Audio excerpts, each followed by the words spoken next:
Hi guys, welcome back to the Improvement Season podcast. It's me, Steve Hall, and on the other end with his Revive Stronger, new apparel, very sexy jumper on is Pascal Floor, as always. You got the sipping same one. on.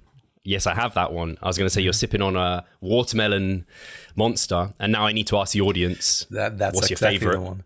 I think you've asked me that question already, but sometimes new flavors come out in the countries. I don't know what type of new flavors you have in the UK.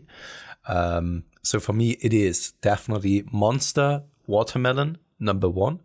Number two, I would say it is probably the green one because I don't have access to I think it's the cherry one, which I had 2 or 3 years. One. Yeah, 2 or 3 years ago in Birmingham when was it in Bristol? Could be Bristol. When we've traveled there and recorded some kind of things. I had it once there and it was amazing because it tastes like this artificial cherry taste, which is something that I do like. So I have to say right now, because I don't have access to that one, the green one probably on number 2. And then number 3, because Katie just had the original one, the blue one. So the black blue one. Yes, I like this one. It actually does taste good, to be honest. Yeah. What about you? Yeah, I can agree. Watermelon is definitely my favorite, but I don't think there's anything newer than watermelon at the moment in the UK. I think watermelon and pineapple are like the newest ones that came out. I'm not that big on pineapple. Never had that one. So that's gold. It's the gold, right? It looks cool. I just wanted to say, it does look great. That's for sure. Something, actually, you've just brought up something I think would be valuable for people to hear. Because I was reflecting upon it actually on the weekend. Was it the weekend? Yeah, on the weekend when me and Charlotte went out for pizza, basically, because you said cherry. We were out and I'm like struggling to eat a lot of calories, like an old broken record at this point. But I so rarely ever would pick something on the menu like a full sugar drink. But they had like a Cherryade, basically, like their homemade like soda version. Yeah. I was just like, that sounds nice. It has like 150 calories or something. It's like, great. It's just all carbs. I just need to get calories. So I had that. And I would never, like, fruit juice for the longest time was such a weird thing to me because I was like, why would you drink your calories apart from like whey or like a protein shake or maybe milk? I would never drink my calories. So that was a big transition. So then going from fruit juice to like just pure like non-diet soda, very weird for me. Steve, and then, did you have it, so just quickly there, did you have it as a kid? Was it normal for you to drink kind of pure fruit juice as a kid?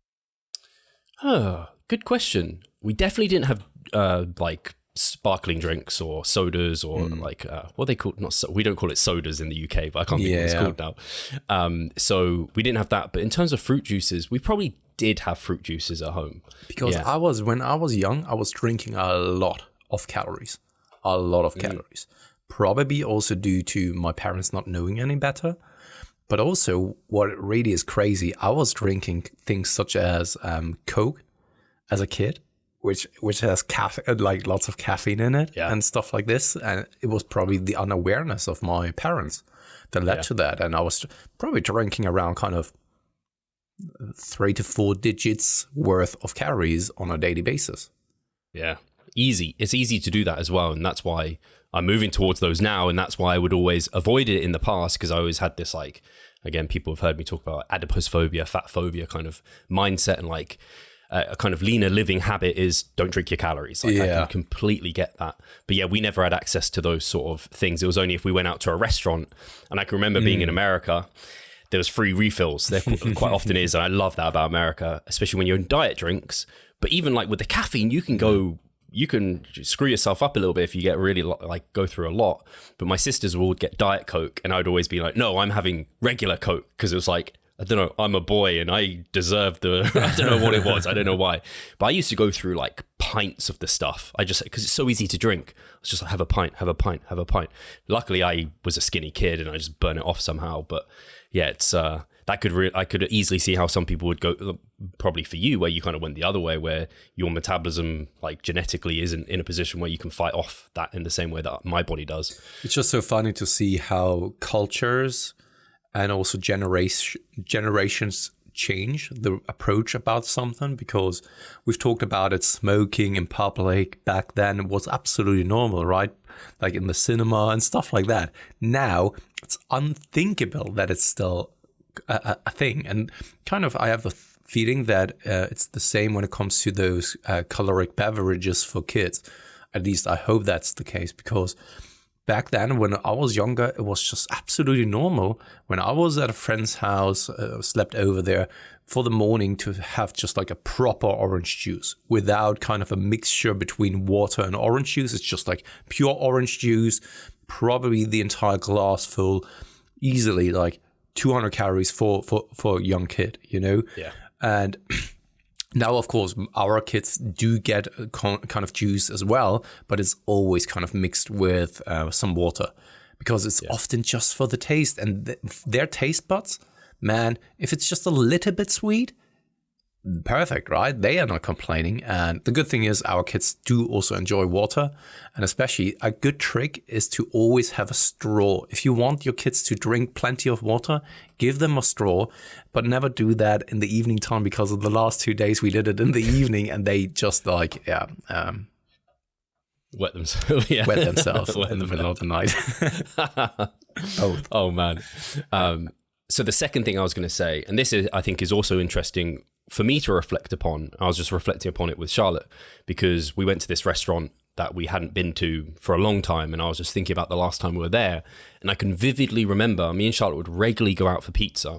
And it would be pizza a lot just because we both enjoy it, one, but also I felt comfortable eating pizza. There were other foods I just didn't feel comfortable going and eating, whereas I'm way better at that now. I have like vegan, all sorts. Like I just don't stress about it now. I'm just much more mature. But I used to watch Charlotte eating and slow my pace down so that I never finished before she ate. And I was happy and I felt better if I was still eating when she'd already finished.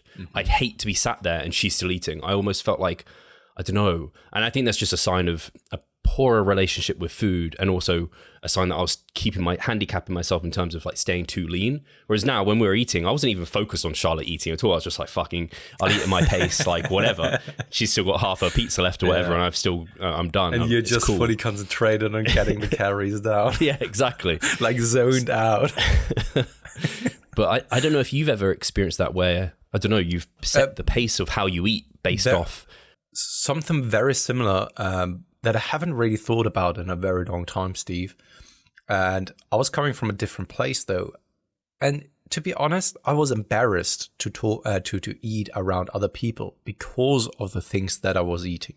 I was never really comfortable of then ordering something whenever other people ordered something, which is in it for itself already a message to yourself of how fucked up that is.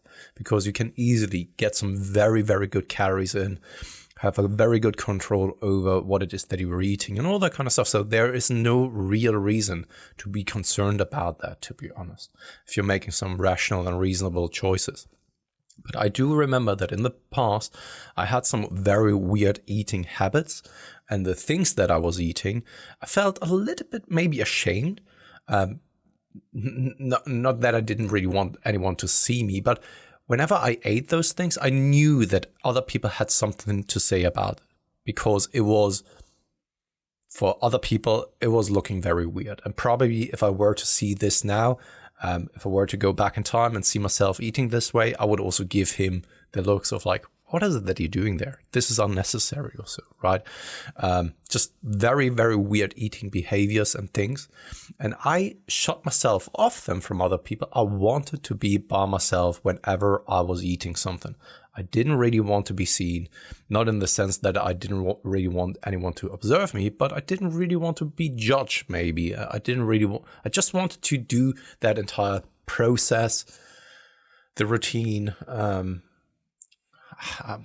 the entire thing just by myself without anyone being around me, which is also same as you, kind of telling you a lot about the relationship with food and the things that, how you're eating, what it is that you're eating, because you wouldn't feel that way if you were remotely eating like other people, or if you were eating like you right now, but just in bigger portions.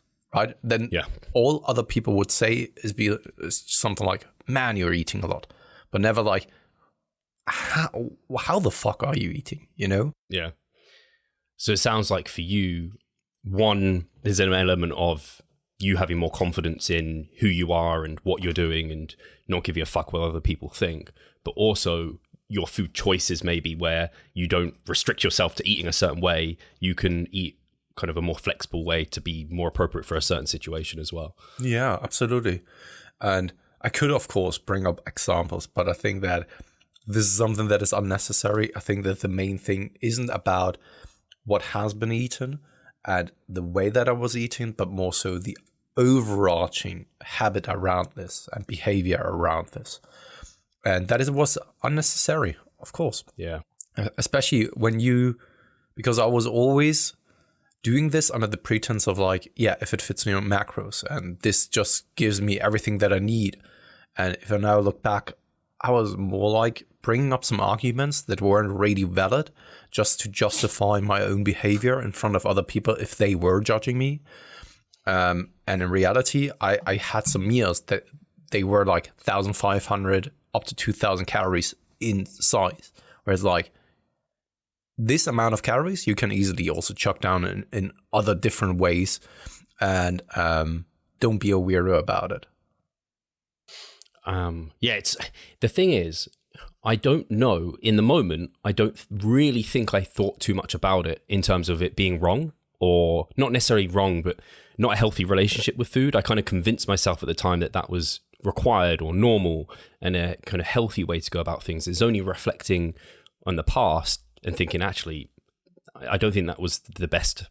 Like I clearly wasn't in a good place if that's what I had to do to be able to survive and like be happy in that situation. No, I'm the same though. I think with everything that we're doing in life, probably in the moment we don't see anything wrong with it most of the time, or even if we're reflecting on it, we justify it, or we talk to ourselves that it is probably still a reasonable thing to be doing. It's kind of denying that you're doing something wrong, because that would also then admit that you have to change something about it, which most people are uncomfortable with. It's kind of, I don't know, we can think about so many other things if you really think about it. So I think it's only something that, it's just, we've said this so many times, it's only through experience that you learn these things. And I think continually looking to progress yourself and learn. And I think what got us both out of that rut was just knowing that we weren't progressing in the way that we wanted to. And we had to challenge what our behaviors and what we were doing. And by challenging that, we had to change. And that's what led to the progression and where we are now in terms of just recognizing, wow, that wasn't productive, because we're both hampering our results by doing that and our like lifestyle and enjoyment of the process. And I think if there's someone listening where they feel like they're in that sticky situation, they can probably get through it via doing that as well, kind of recognizing, oh man, I'm going to have to change something if I want to keep moving towards my goals. So with where you're now, you are you deloading in like 2 weeks' time? So funny enough, as I told you already, that I will be going on my winter holiday at the end of the month, and I was planning to do then the deload during that time frame. And then we've both been joking around about last year when I came back, needed to take another deload and all that kind of stuff. And I was then actually looking for a gym there because I didn't do that last year. I thought like, hey, let's just Google it real quickly. And there is seemingly kind of a proper bodybuilding gym in the small town where I am. And it's a very, very small city, like very small city. And I'm now planning and doing then my proper overreaching week. In that week, it will probably be a combination of deload and overreaching, because we will be traveling there. On the first, we will be traveling by train, and Katie's parents are taking our stuff with them, and they are first arriving the next day. So we will be planning, though, on the first and second day, we won't be able to get onto the mountain. And that's why I still probably plan on getting a leg session done, and then I can do the upper body sessions like throughout the week still as well. And then probably by the second half of the week, I will start my deload, which will then take me all the way into then the time when I'm at home, and I can then also take a deload there. That's the plan. At the same time, I have to say, right now with the weather, I don't know how it is in the UK, but here in Germany, since like a couple of weeks now, it is very mild, very warm actually for a January, December time. So above 10 degrees. It's raining, and I took a look over on Instagram because it's perfect, right? You can just like look at the tags of the people who are there right now to check what's the mountain like. And right now, it's actually pathetic when it comes to how much snow there is. And so it could perhaps even be that the snowboarding in itself won't even take place, which won't really be too much of a bummer. I mean, I will be there with my loved ones. I can then still go into the gym. I can then go hiking and all that kind of stuff. So there will always be something to do. But if that's then the case, you will, of course, probably have the physical capacity of then going to the gym even more so. That's why I'm trying to save up the last very proper week for then the time when I'm there. That makes sense. Yeah, I've never been skiing, but whenever I talk to people who have been, or snowboarding, I just hear how much it beats the crap out of you. Yeah. And like when you look at I think it's like per hour calorie demands. It's like you burn loads of calories skiing. Oh, that could very well be the case. And especially because you don't really realize it. In the you know it probably as well, Steve. I don't know. Have you ever been kind of wakeboarding or something like this? Surfing. Yeah. Once. Something like this is very physically demanding, but because you are so focused and concentrated on keeping balance and all that kind of stuff, hours pass by while you are being active, and you don't even notice that. And then by the end of the day, you're just ravenously hungry. I was eating so much like last year, and I was maintaining my weight, and I was very, very much eating a lot of calories overall.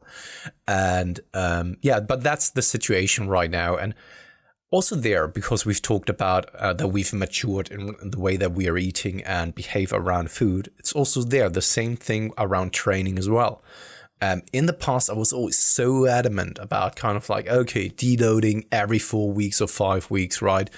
And holidays, it kind of more so stressed me out, having kind of shorter city trips or holidays or whatever. I always needed to find a gym. Right now, it's more like, I would love to go to the gym. If there's something around, hey, let's make it happen. But if I then realize that it's not in the cards because I'm too exhausted or whatever, then I will just take a rest day or a couple of rest days, and we'll just get back to my typical routine. In the past, I think that I, myself, and you probably as well, Steve, we took the term periodization way, way too seriously. And as we know, especially for hypertrophy, periodization is not as important as it is for something like weightlifting, for example.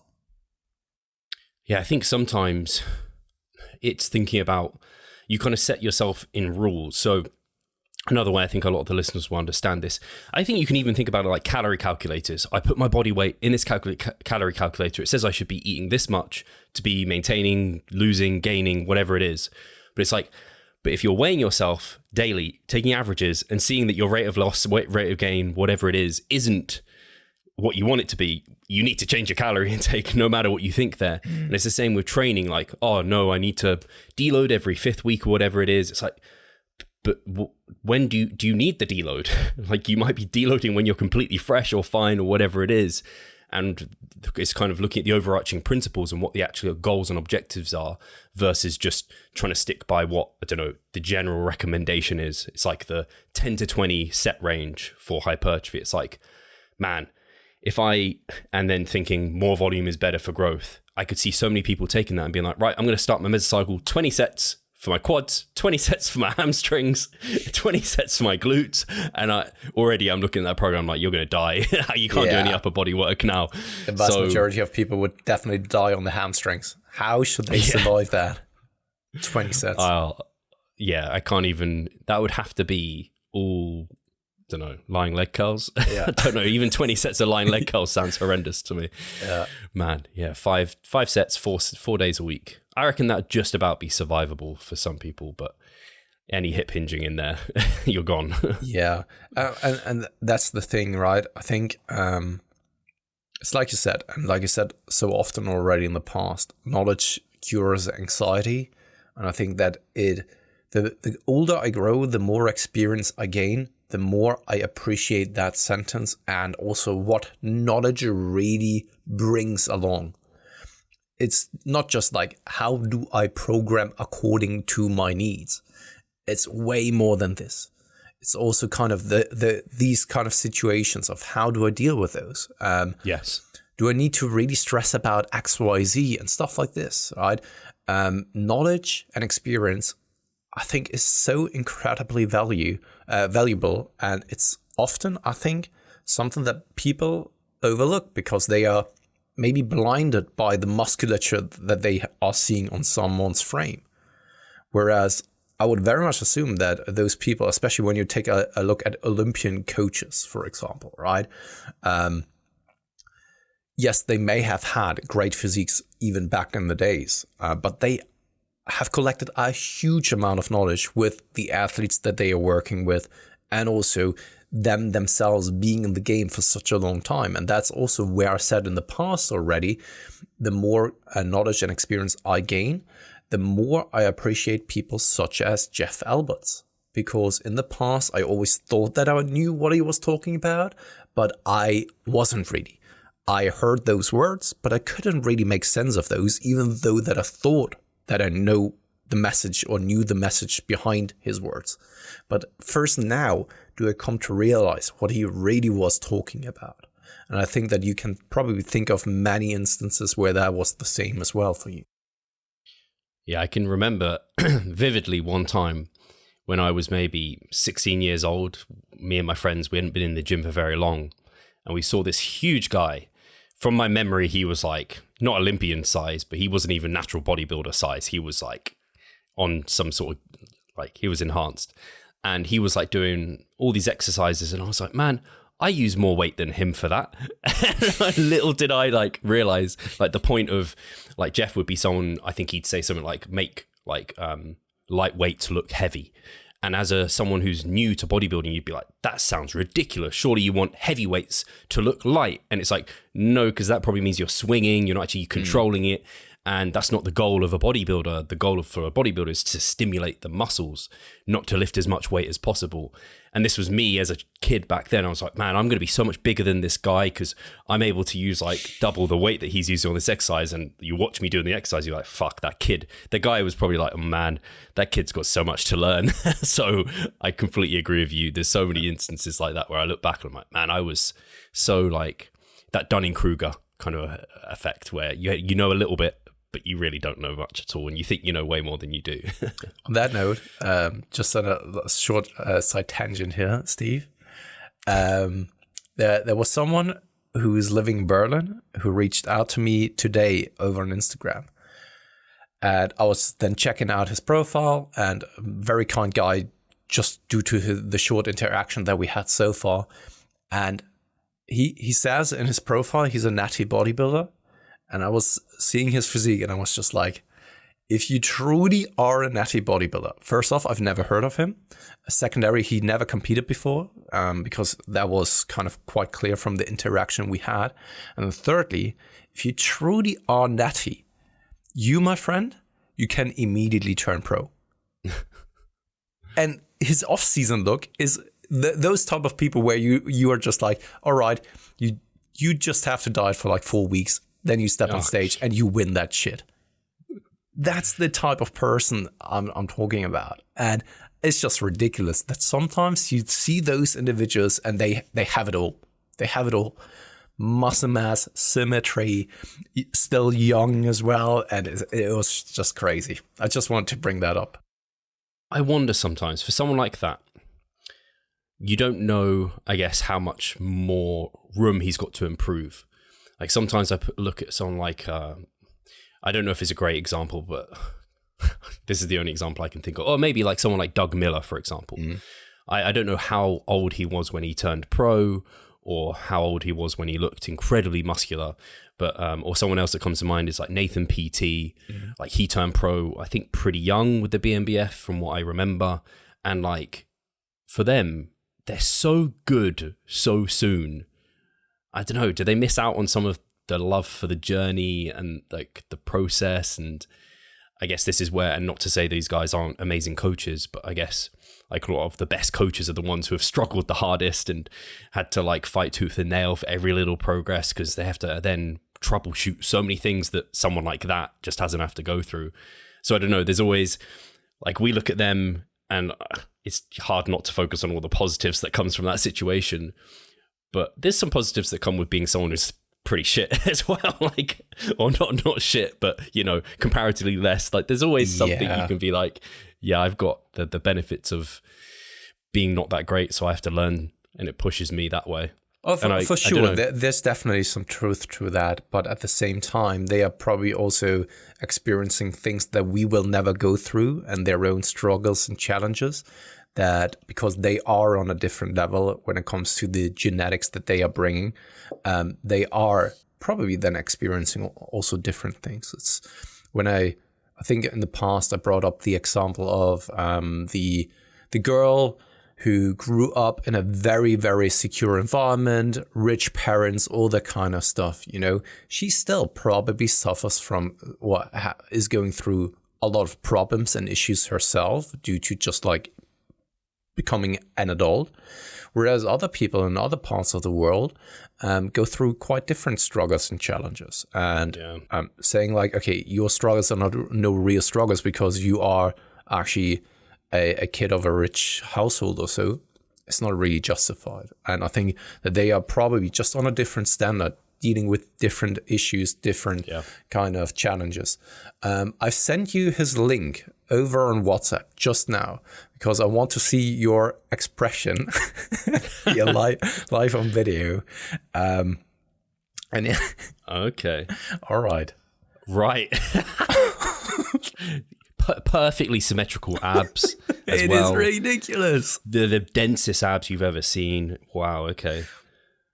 Oh, yeah, crazy physique. And you're right. I mean, he probably wouldn't take that long to. He could step on stage. He could step on a men's physique stage immediately. Yeah. On some of these photos. Very dense, huge chest. It's ridiculous, isn't it? I'm trying to find his legs, but I'm sure his legs are kind of incredible. I mean, this is the typical BBC genetics, isn't it?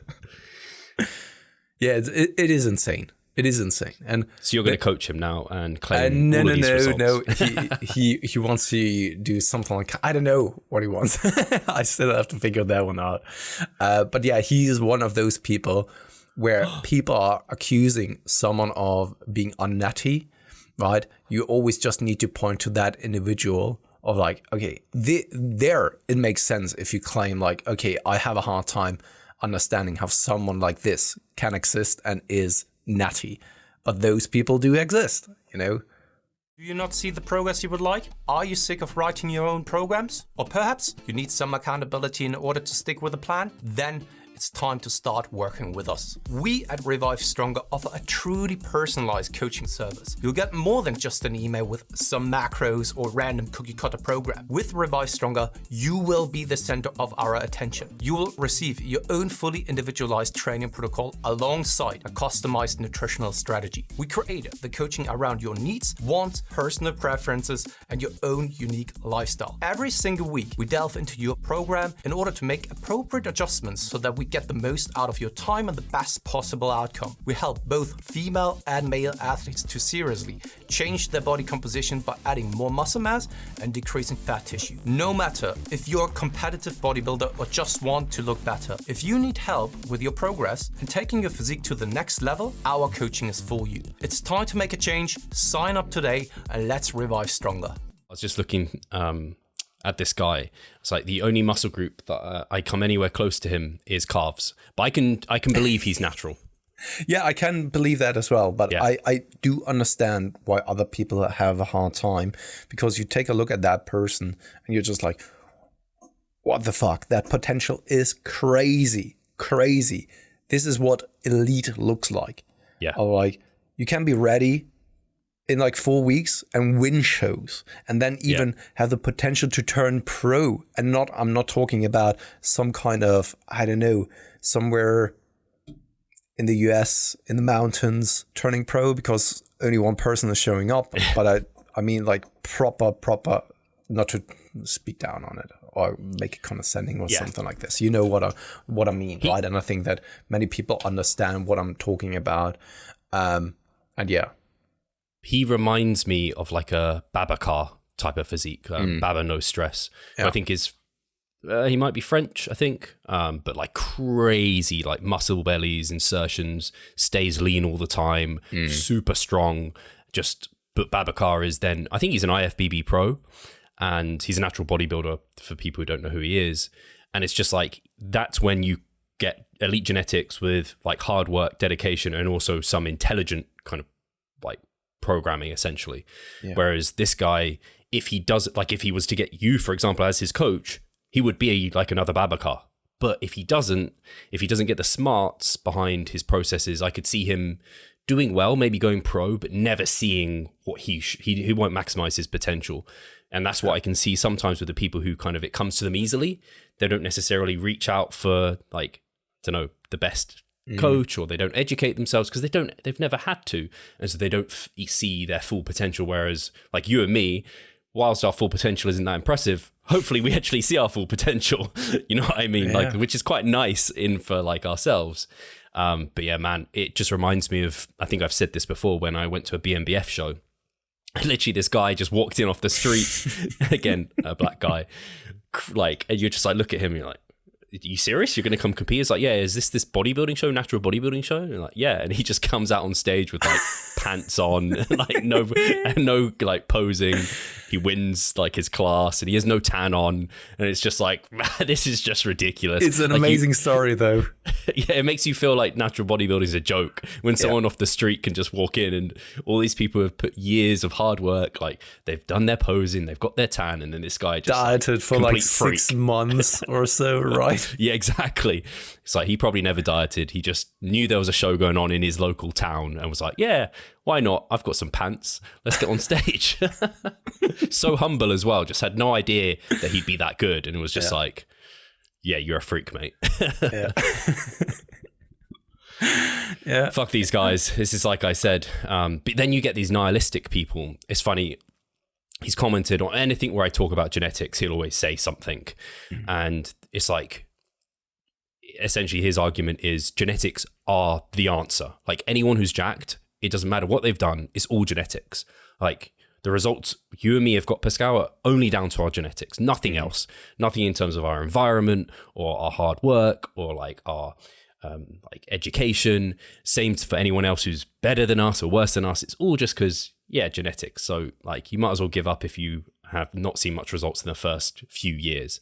And that's the kind of mindset that I think holds back so many people from seeing anywhere near their potential, because who the hell does anything right, particularly in the first few years? And you don't have to do things particularly right, but then you get these like perma intermediates who just like, they're like, this used to work, why isn't it working now? Oh, it's because my genetics suck and everyone else is on gear who's bigger than me. It's like, don't fall into that. Yeah, it misses a lot of context behind it, and a lot of nuances are being left out in that way of thinking. But even if you were to agree with his statement, he may be right, but then you can actually say like, okay, if it's all boiling down to genetics, everyone's potential is actually quite high, because the likelihood that you're an outlier, either to the downside or to the upside, is fairly low. So if you then have a predeterministic amount of genetics that you can play out, then hey, you need to probably still express that potential, and it will take a while, but you will probably still show up in a quite impressive manner. And then it's more a question of like, okay, how much time did you have available? Because we also know that the vast majority of people who get massive are also the ones who started quite early, like 13, 14 years old. Yeah. It's how long have you been doing the damn thing? I think I saw a recent post from, I can't remember his name now. I think it was John Tromelin. He's got like a Nutritactics, I think is his account. And it was something along the lines of like 45 is when like sarcopenia starts settling in for people who have muscle mass. So we still have years. 9.5 years I still have. It's a long time. Yeah, it is. It is. Like I think, no, wait, I can't do the math quick enough. I think I have more time left gaining and improving than I have had gaining and improving. Oh, really? Yeah. I think that math hopefully just about works out. Yeah, but then you're just taking into consideration like the proper years of dedication, right? I always, because I started lifting at like basically 16. So if I consider that, but yeah, there was a number of years where it's no, I'm wrong, but close. It's not too far off, like over a decade left of gaining basically, which is pretty cool to think about. And also because you're getting, this is like the harder time to see progress. So even more, we need to be careful of making it sustainable, making sure we don't get injured. And this is when, and then everyone who does sustain and keeps going, this is why like Jeff Alberts is a great example again, where he hasn't had too many injuries. He's been able to keep going. The best bodybuilders are the ones who have been doing it the longest period of time. It's like these years, I think if you can keep making progress in these years after you've already been going a decade or over that, like you really start separating yourself from the pack. Because so many people hit that like plateau and then it's like, they get injured or results come so slowly, they don't put in the same amount of effort, they have a family, kids, and they can't commit to it because of lifestyle or whatever. It's not a big enough priority for them. But if you can keep going in those years, and this is me hoping that this happens to me, like you can really start separating yourself from those who kind of hit that like upper, they might think they're at a genetic ceiling, but it's like it's such a slow gain that you just don't necessarily know. But anyway, this is also then once again where experience and knowledge pays off, because you know then more and more so what to focus on, what to emphasize, when to pull back and relax again. And at first you're just like throwing kind of darts at the dart, what is it called, kind of said, dart table, dartboard, exactly, right? And you don't even know what those numbers say. You're just like throwing it. But the more experience you gain, the more you can really pinpoint, all right, now I want to hit the triple 20, right? And then you're getting more efficient at that with those years. And then you get very, very good at what it is that you're doing. Because in the end, it's all kind of a skill. And I think that Alex Hormozi or whatever he's called said it. It's also there. It falls back to what we just said earlier. It's about kind of time and volume of for how long and how often have you done things for. And then if you multiply that, you get a specific outcome. And often this is the formula of skill development. Yeah, no, it's completely right. It's funny because Alex Hormozi, that's how I would say it as well, because he kind of came from the fitness industry in many ways. A lot of the stuff he talks about, you can see the familiarities with like the fitness industry stuff. Yeah. He would be a great person. Imagine if Alex wanted a coach and you managed to be the guy that coached Alex Hormozi. Yeah. That would be good for your company. Yeah, that would like, sure. But I have a feeling he comes across maybe as one of those, I think he knows enough where he wouldn't feel like he'd ever need a coach unless he wanted to like a show. Do you think he's natural? Weird question. I never really given it a thought, to be honest. I wondered. I wouldn't be surprised if he isn't, but I would also not be surprised if he is. For some reason, I'm edging towards he is, only because I have a feeling he's quite small in height. That could be, yeah. And so sometimes those guys just look like real big. Yeah, but again, true. Fuck this guy. Like, however much money he's making, and clearly incredibly bright, and with like, he's jacked, and he was a very good powerlifter. He has it all, yeah. I mean, that's the dream. And it's clearly not held him back by being pretty gifted. So, yeah, that's very cool. Yeah, anything else to talk about? No, I don't know for how long it is that we've recorded already. It feels like a lifetime because Steve had a couple of outages. And I don't know for how long we've recorded. So it could very well be that it was a very short episode, or it turns out that it is actually then a long episode now. I don't know. I know only because I have Audacity open. I can see that it's been going for 50 minutes. Yeah. But I mean, like in total, I don't know for how long we have been talking, like effectively. Oh, I see. Yeah. So, yeah, I mean, it could be quite short. So we at least have 10 minutes that we can definitely continue talking. No, absolutely. Anything going on your end, Steve? Any observations in the fitness industry? Any observations on your body? So, pubic hair coming, finally. What was that? Sorry? Pubic hair. Well, on the hair front, I am growing. I've stuck it out this long. I don't know how long it was since my last haircut. But go ahead, Steve. Yeah. So, on that note, because we've talked about natty versus unnatty, right? There is, what's the drug called again? I think that you probably know it better than I do when it comes to hair growth. Finasteride is one of them. Exactly. Yeah. And would you ever Medoxinil? Well, I can't say it. Would you ever consider that if you get to the point where you're so uncomfortable? Would you rather do something like this and by that maybe not be able to compete in natural bodybuilding anymore? Or would you rather go to a place such as, I don't know, Turkey and get some kind of hair transplant?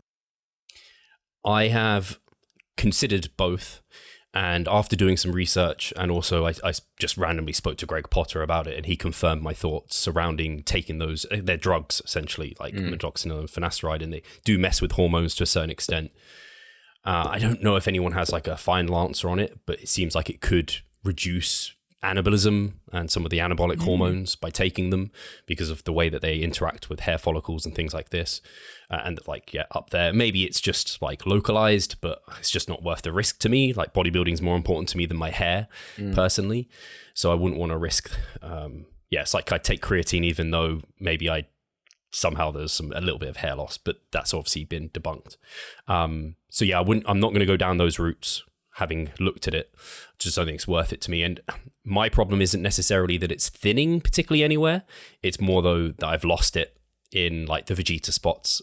So I have a proper, more than a widow's peak going on. I have more than a mature hairline. I have proper recession. So it doesn't really then kind of regrow. Yeah, spurt some regrowth with those drugs. Unlikely, from what I gather anyway. Okay. But for me, not worth it. And then I have considered getting a hair transplant, and I was like, man, that's a lot to go through. And like, it's unlikely that you're only going to need it once. You're probably going to have to have it multiple times, and you probably can't have it once and then let it like be patchy in some areas, but full in like it's receded back behind where you had it done. So now you have a gap, like as if. So I'm kind of accepting that what happens happens at this point. That's where I'm at with it. I don't know if you haven't, from what I can see, it's only that it's gone gray a little bit. Yeah, I mean, it's thinning out, that's for sure, but I don't really think that I'm as much as risky or kind of at risk as you are. I know of 3 people who underwent hair transplantation, and all of them were very happy with the results and all that kind of stuff, but I know very little about it. I was just coming to think about it because of that situation. If you ever were to consider to jump on something like TRT, for example, it would possibly, even especially in that situation when you're saying that it may hamper the anabolism, if you then have something like exogenous hormonal replacement, that you're then supplementing with something like finasteride or so alongside that. And perhaps you've given it a thought at some point. Yeah, I don't know about the TRT along with using those. But that's actually one thing I did also. I researched it a little bit anyway. Often hair transplants, one of the things you do, but often they supplement it with these drugs too. So you're not just getting the hair transplant, you also, like, part of that protocol is you go and have these. And I was just like, man, it's just a lot. And I can see why someone like David Beckham would absolutely, like, he is, like, part of him is like being popular and celebrity is like his sex appeal. He's in the public image a lot. Like, for him to have a full head of hair is just like important probably for him and his brand. Sure. And for him as a person, because people are looking at him so much. And I would prefer to be in the position where I just accept that it's like part of me, it's happening, and it happens to a lot of guys. Like, I could be in a way worse position. So maybe the long hair it will cover it all, and I'll just I don't know how the long hair is going to go, to be honest. It's a bit of a risky move. We will see. But no, you bring up a good point. And I think that this is also one of the reasons why you see so often especially celebrities, trying to hold on desperately onto their youth. And then they are just like completely Morphing. kind of annihilating their looks, and they turn into monsters rather than aging. I don't want to also here offend anyone who then decides to go down that road, because everyone is free to, of course, do with their body what they deem appropriately. But especially there, in my opinion, kind of aging properly, right? And let it just happen, the natural process. And as long as we don't really have any genetic modification to disrupt the aging process on a cellular level, all you're doing is kind of using toxins maybe also to try to change your visual appearance, of stopping the aging process. And I rather would just like say, just let it happen. You probably still look good if you take care of yourself, rather than trying desperately to look young. And you can tell that you're not looking young anymore. But this is, of course, just my take. And probably I'm not really thinking about certain situations where it would be the right thing to be doing something like this for purely cosmetic reasons. Yeah, it's crazy when I just did a bit of research, and there's literally a whole industry based around like male hair loss. And there's like YouTube channels which are literally like, just like this guy who he lost his hair, and he just invites like people on who are maybe a few steps further down the line than I am. And they just like are like, fuck it, I'm shaving my head. And they just like are crying and they're emotional. They're like, oh man, it just feels so good just to have got rid of it all or whatever. And yeah, it's crazy because yeah, your appearance is like a big part of you, but I think it feels healthier to accept like the parts of you. And like, yeah, I don't know. Where does it stop I mean, in some senses? I don't know. There's always a little bit of nuance to it, to be honest, because in certain situations, I can absolutely understand when people are undergoing something like this. But especially now, what you're seeing most of the time, it's so funny, actually, when Katie and I, we had our last D-Day in December, we were in the western part of Berlin, which is a little bit more posh. Everything is a little bit more plastic surgery. Around the area where we stayed are actually a lot of plastic surgeons as well. And everything is a little bit more upper class. The way that people are dressing is completely the opposite to how people are in the eastern part of Berlin. This is actually very, very interesting because we rarely ever are in that area. And when we sat there and we were at that restaurant, it was very interesting observation because nearly every chick, and on males you can't really see it that often, but it was very apparent on every young woman who was there was something done. And often it wasn't just like one thing, but several things, like lips, nose, kind of wrinkles away, stuff like this. It was very apparent, and often also then fake boobs. And of course, once again, I also know it's also then a cultural thing.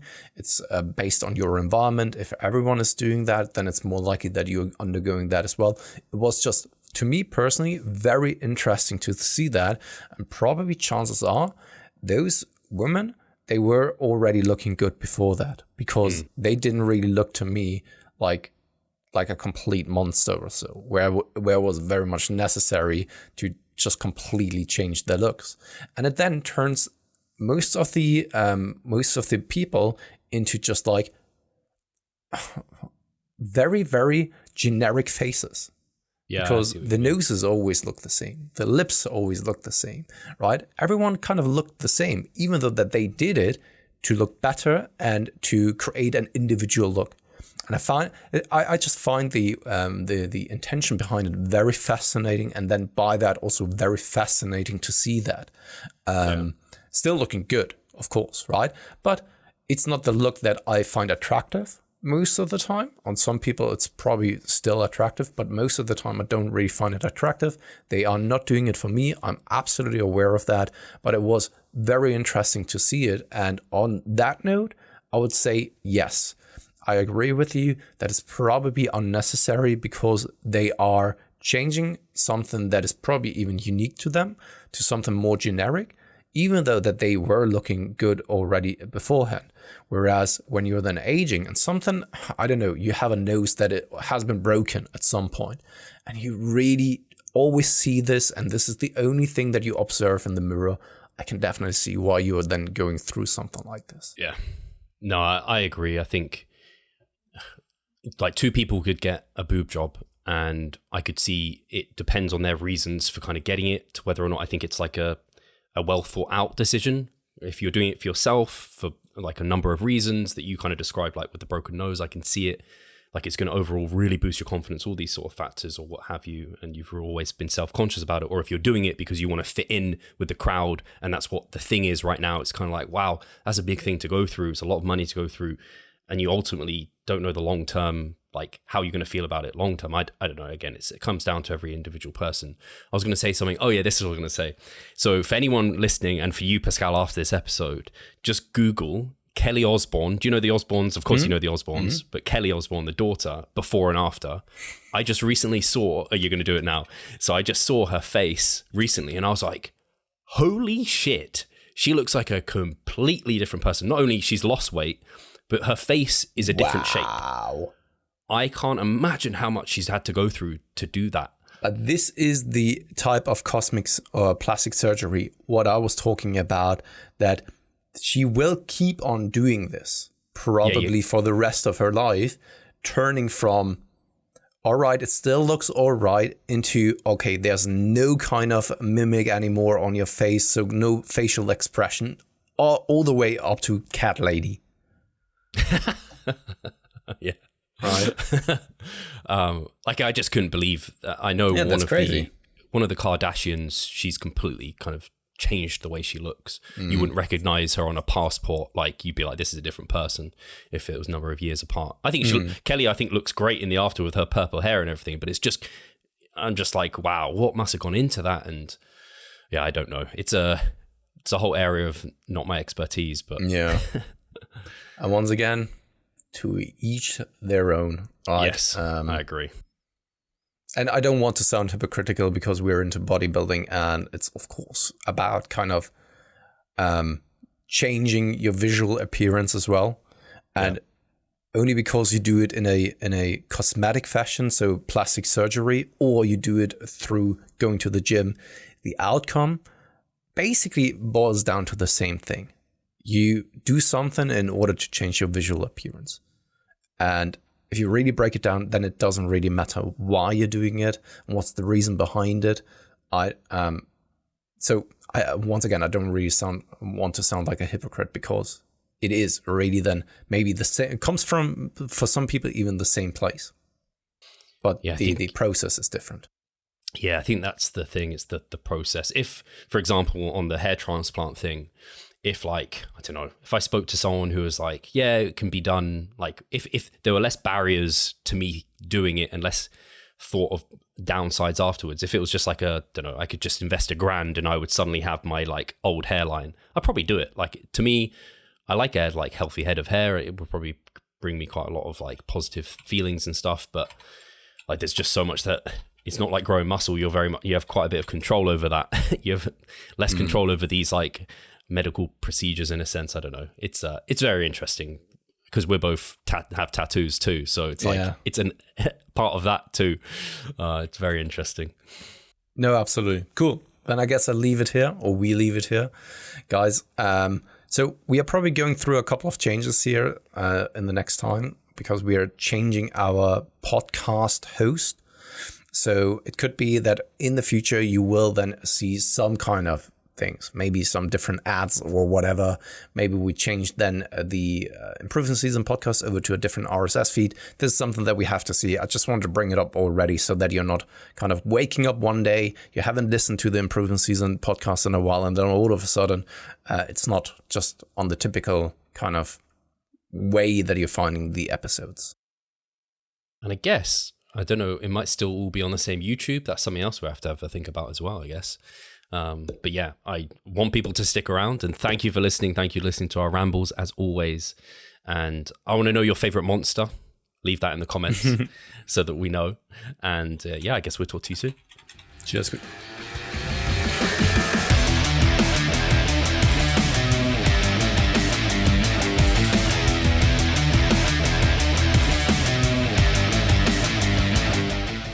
Losing weight fast while maintaining muscle mass.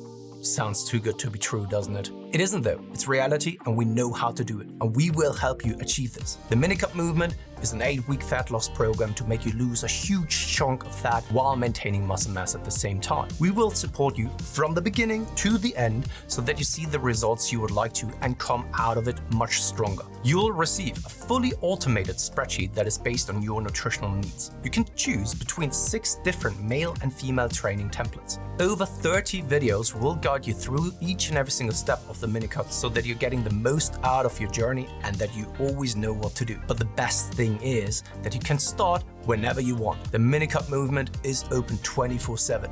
So if you want to learn more or you're ready to sign up, hit the link in the description below. So let's revive stronger together.